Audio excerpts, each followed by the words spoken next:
Welcome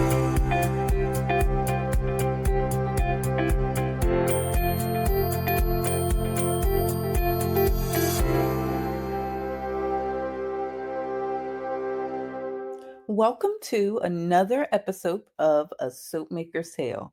I'm your host, Zakia Ringgold of LiveSoapSchool.com. And this podcast is for makers and would-be makers alike. Listen in and get inspired with lessons learned building a handmade business. This week, we get to sit down with Debra Sturdevant, who I got a chance to meet in person at the Old Sage Apothecarians Conference in New York. This is an annual conference hosted by Deb. She also has a really active herbal group on Facebook, so I was very excited to get her maker's tale. Welcome, Deb. Can you introduce yourself to the listeners? Hi, I'm Debra Sturdevant of the country artist Botanicals. Started in 1981, and I am located in the foothills of the Adirondacks in upstate New York. My favorite product to make would probably be the first one I actually sold, and that is my herbal soaps. So, as the title of the podcast implies, this is all about a maker's tale, and every maker has a getting started story. So, could you tell us, how did you get started with your handmade business?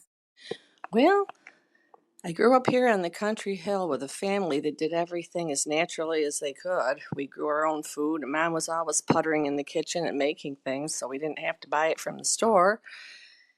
And I guess I remember finding a recipe in a farm magazine, and it was made using olive oil in a tin. And I asked my mom about my grandma's recipe, and I thought, why not? I'm going to try this. So I made my first batch of soap and used it myself, of course. And over the next couple of years, I started researching and trying to find suppliers, which at that time were not very abundant like they are now.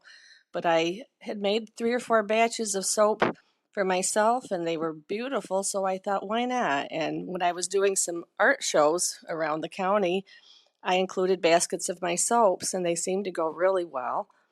Next product I think I made was lotion, because I had been making that for myself, and slowly included all of the things that I did for myself that I could sell at the craft shows, and that's the way I started at the little firemen's school, church shows, and found that people were really loving the things I was making.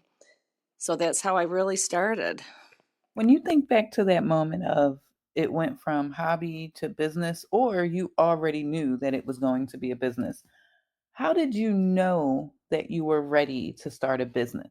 I always loved my art business, but I found that I was getting a greater joy, actually, in doing my herbal products and soap making. And when it started to move me out of my own house and I had so much inventory that just giving away to friends and doing little art shows and adding baskets in just was not enough to sort of support my hobby at the time, because it was a hobby more or less at that point, just enough to cover my supplies.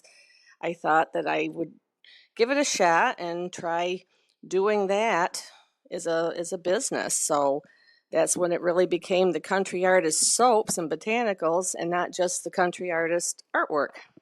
I definitely know what you mean about giving it away and then scratching your head like, wait a minute, how am I going to keep paying for this hobby that I love? So that's how you decided to go into business. What kind of challenges would you say were some of the biggest things you had to overcome when you were first getting started?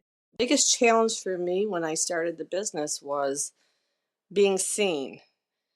I did have a few articles that were run in newspapers, which can be done now and usually free because they're public interest, and everyone likes a good story on someone just starting out so that they can see how to start their own businesses. So that was a resource, was the newspaper articles. But just getting my name out there, it took quite a few years to get known in the vicinity and collect my customers. So that was the big challenge. I would put out a notebook at each craft fair I did so people could write down their information. And I did do a few home shows here at the house and let people know where I was going to be for upcoming shows. So getting your name out there after you've perfected your product is pretty much the first challenge I think anyone even faces now. Wow, you mentioned being seen and getting your name out there.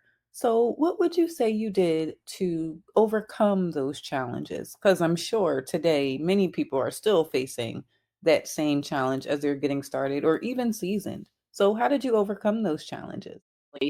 Being seen. So I think I overcame that by getting into as many local shows as I could, doing radio spots, articles in the paper, sending out also brochures or some notes on where I was going to be next, having a home show or two.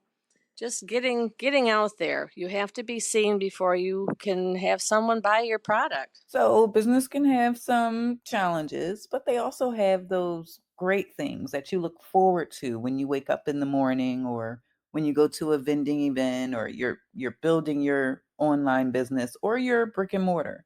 So what is one of your best experiences as a business owner, whether that be just you personally or in interacting with your customers? I think the thing that motivates me the most is when I get new customers in that have heard about me. I know that my product is loved enough that people want to see what I'm doing, and then they want to learn. I think that is also the thing that I love the most is teaching people when they come in why my products do what they do, and then seeing people satisfied with what they're buying. Turn my sign over to closed at night. It's the feeling of satisfaction that I have brought a product to someone that has a little bit of me in each thing.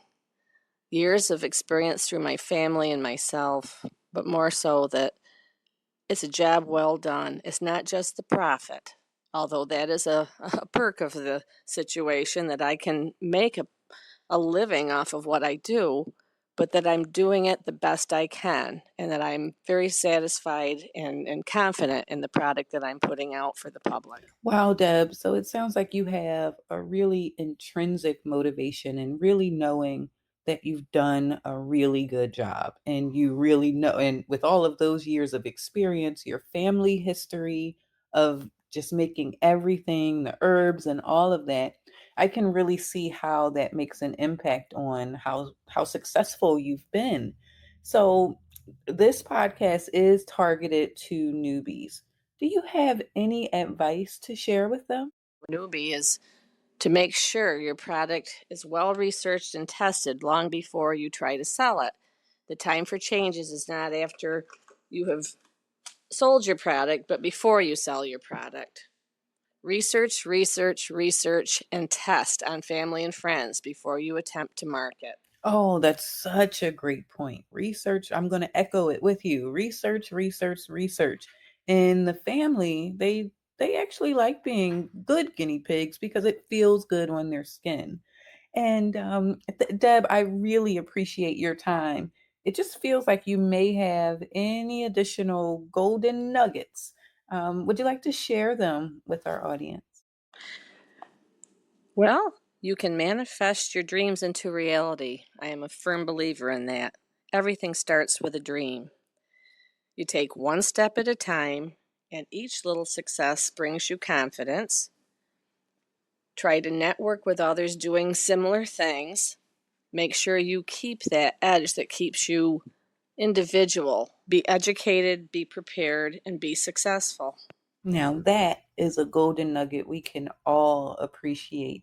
And speaking of appreciation, Deb, I really want to thank you for taking the time to share your wisdom and your insights in a Maker's Tale. Now, how can people find you? What's your website, your Facebook group, social media? Let us know. I can be found at www.thecountryartist.com. On Facebook, I am Country Artist Botanicals, and I run a fun formulators group called Old Sage Apothecarians, also on Facebook. Well, that's it for this week's episode of A Maker's Tale. What I appreciate about Deb is just how knowledgeable and giving she is. You can find the show notes for this podcast and links to Deb's country artist website and her Old Sage Apothecary and Facebook group on the blog at livesoapschool.com. I'm your host, Zakia Ringgold, inviting you to go out and create something amazing. Thanks for listening.